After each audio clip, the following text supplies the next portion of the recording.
'Twas the Night Before Christmas, written by Clement Clark Moore, translated and read by Eddie Climo, and published by Gwascanol Ewan.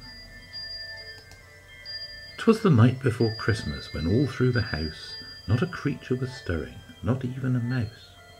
The stockings were hung by the chimney with care, in hopes that St. Nicholas soon would be there. The children were nestled all snug in their beds, while visions of sugar plums danced in their heads. And Mamma in her kerchief and I in my cap had just settled our brains for a long winter's nap, when out on the lawn there arose such a clatter, I sprang from the bed to see what was the matter. Away to the window I flew like a flash, tore open the shutters and threw up the sash. The moon on the breast of the new-fallen snow gave the lustre of midday to objects below, when what to my wondering eyes should appear but a miniature sleigh and 8 tiny reindeer. With a little old driver so lively and quick, I knew in a moment it must be St. Nick. More rapid than eagles his coursers they came, and he whistled and shouted and called them by name. Now Dasher, now Dancer, now Prancer and Vixen, on Comet, on Cupid, on Donder and Blitzen, to the top of the porch, to the top of the wall, now dash away, dash away, dash away all. As dry leaves that before the wild hurricane fly, when they meet with an obstacle, mount to the sky, so up to the housetop the coursers they flew, with the sleigh full of toys, and St. Nicholas too. And then in a twinkling I heard on the roof the prancing and pawing of each little hoof.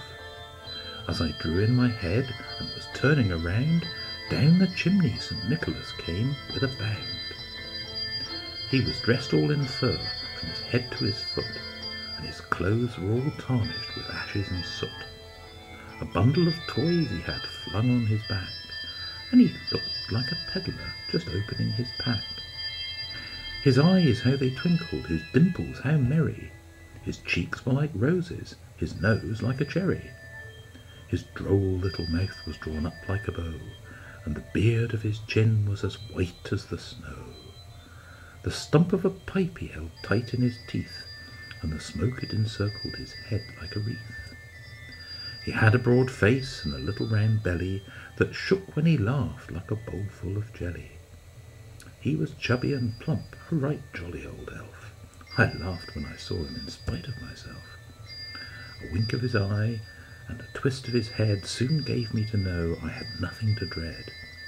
He spoke not a word, but went straight to his work, and filled all the stockings, then turned with a jerk, and laying his finger aside of his nose and giving a nod, up the chimney he rose. He sprang to his sleigh, to his team gave a whistle, and away they all flew like the down of a thistle. But I heard him exclaim, ere he drove out of sight, "Happy Christmas to all, and to all a good night." The end.